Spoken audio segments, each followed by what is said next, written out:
चार आंखों का खेल मेरी नज़र में दुनिया का सबसे रोमांचक व खूबसूरत खेल है।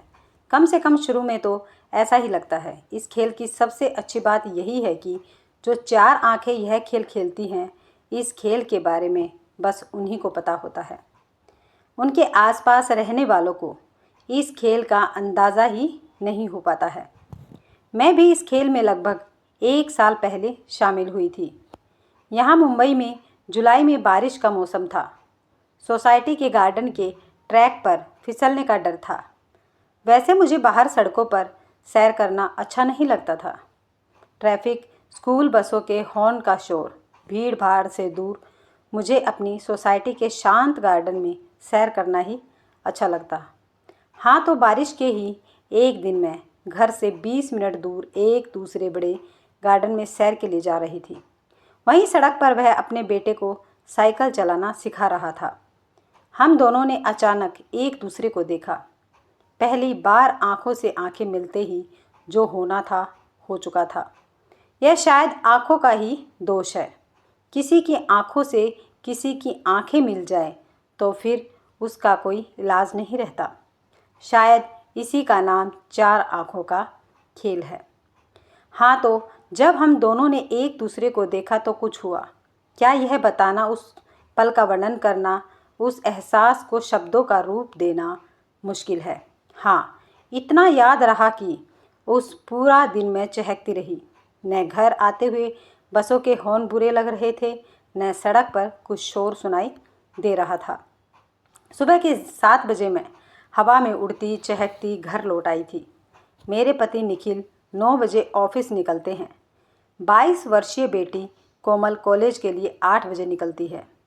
मैं रोज़ की तरह कोमल को आवाज़ देकर किचन संभालने में व्यस्त हो गई। दोनों के जाने के बाद मैं दिन भर एक अलग ही उत्साह में घिरी रही। अगले दिन भी मैं सैर करने के लिए फिर बाहर ही गई। वह फिर उसी जगह अपने बेटे को साइकिल चलाना सिखा रहा था। हमारी आंखें फिर मिली। तन मन एक पुलक से भरते चले गए। फिर अगले 3-4 दिन मेरे सामने यह स्पष्ट हो गया कि उसे भी मेरा इंतज़ार रहता है। वह बार बार मुड़कर उसी तरफ देखता है जहाँ से मैं उस रोड पर जाती हूँ। मैंने उसे दूर से ही बार बार देखते देख लिया था। चार आंखों का खेल बहुत ही खूबसूरत से शुरू हुआ था। दोनों खिलाड़ी शायद हर सुबह का बेचैनी से इंतज़ार करने लगे थे। मैं संडे को सैर पर कभी नहीं जाती थी, ब्रेक लेती थी, पर अब मैं संडे को भी जाने लगी। तो निखिल ने टोका, अरे संध्या, कहाँ, सैर पर? मैंने कहा, पर आज तो संडे है। आँख खुल गई है तो चली ही जाती हूँ, तुम आराम करो, मैं अभी आई। कह मैं तेज कदमों से भागी सी उस रोड पर चली जा रही थी। देखा, आज उसका बेटा नहीं था। सोचा संडे है, सो रहा होगा। आज वह अपनी पत्नी के साथ सैर कर रहा था। मैंने गौर से उसकी पत्नी को देखा। मुझे वह अच्छी लगी। काफ़ी सुंदर व स्मार्ट थी। उसने मुझे देखा। पत्नी की नज़रें बचाकर आज पहली बार वह मुस्कुरा भी दिया तो मुझे लगा संडे को आना जैसे सार्थक हो गया।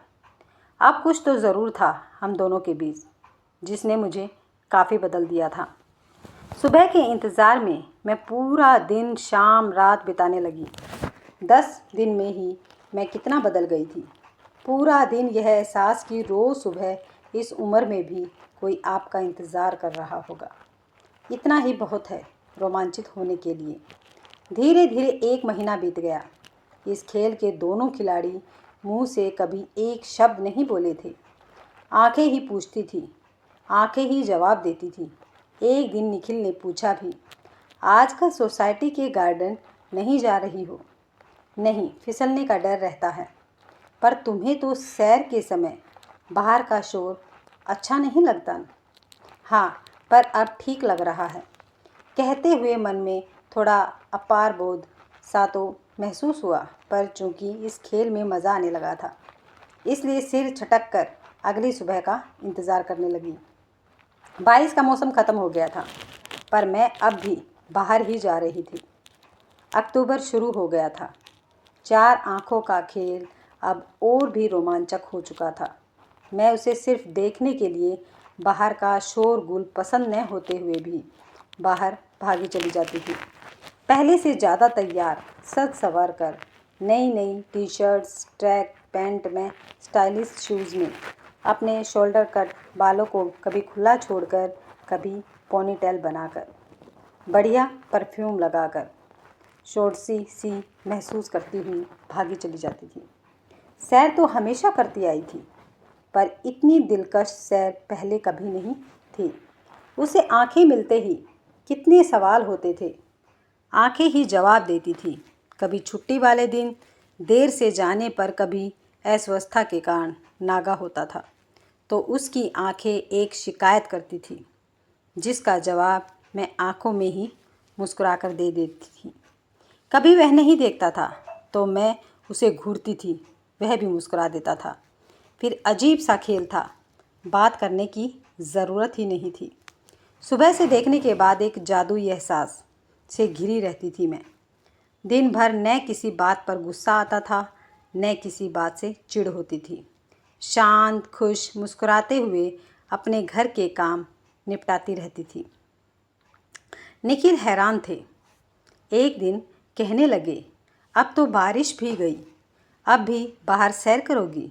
हाँ, ज़्यादा अच्छी और लंबी सैर हो जाती है। सालों से गार्डन में ही सैर करके ऊब गई हूँ। ठीक है, जहाँ तुम्हें अच्छा लगे। निखिल भी सैर पर जाते थे, पर जब मैं आ जाती थी तब फिर कमर दर्द से संबंधित शारीरिक अस्वस्थता के कारण मुझे परेशानी होने लगी थी।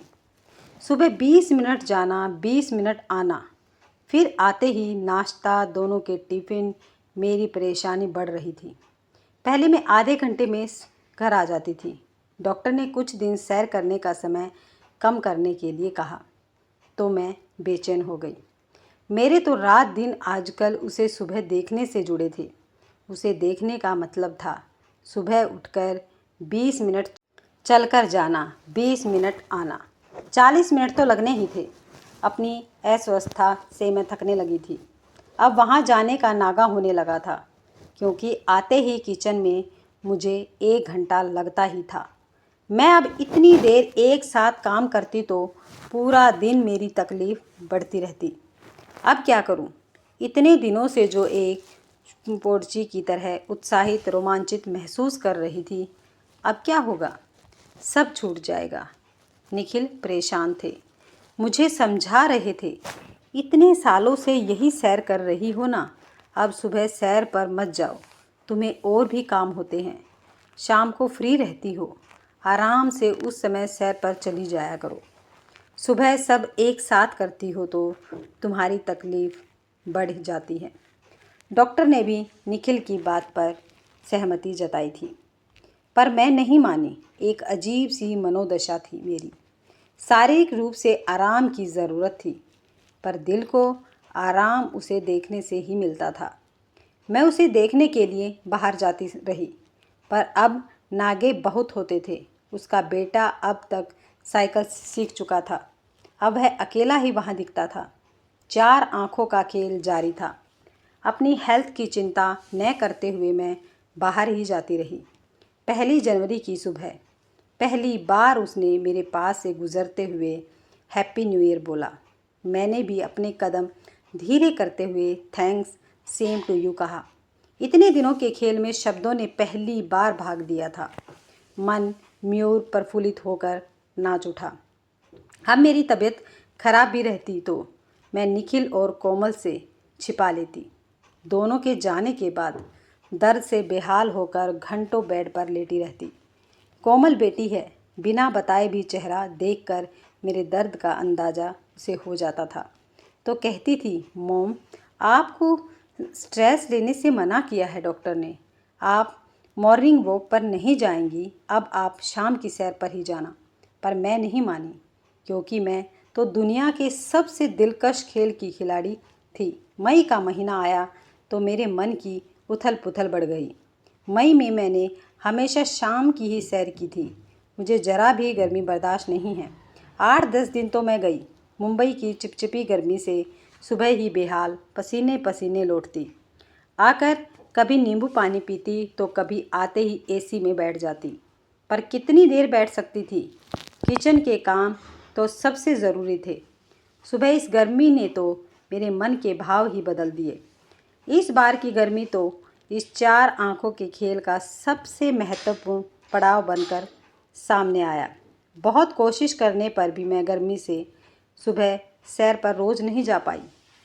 छुट्टी वाले दिन चली जाती, क्योंकि जब आते ही किचन में नहीं जाना पड़ता था।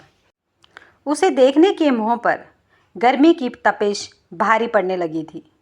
पसीना पोंछती जाती। उसे देखकर जब वापस आती तब यह सोचती कि नहीं, अब नहीं जाऊंगी, बहुत गर्मी है। मैं कोई शोरशी थोड़े ही हूँ कि अपने किसी आशिक को देखने सुबह सुबह भागी जाऊँ। अरे, मैं एक मैच्योर औरत हूँ, पति है, बेटी है, और इतने महीनों से हासिल क्या हुआ? न मुझे उससे कोई अफेयर चलाना है, न मतलब रखना है किसी तरह का। जो हुआ बस हो गया, इसका कोई महत्व थोड़े ही है। जैसे जैसे गर्मी बढ़ रही थी, मेरी अकल ठिकाने आ रही थी।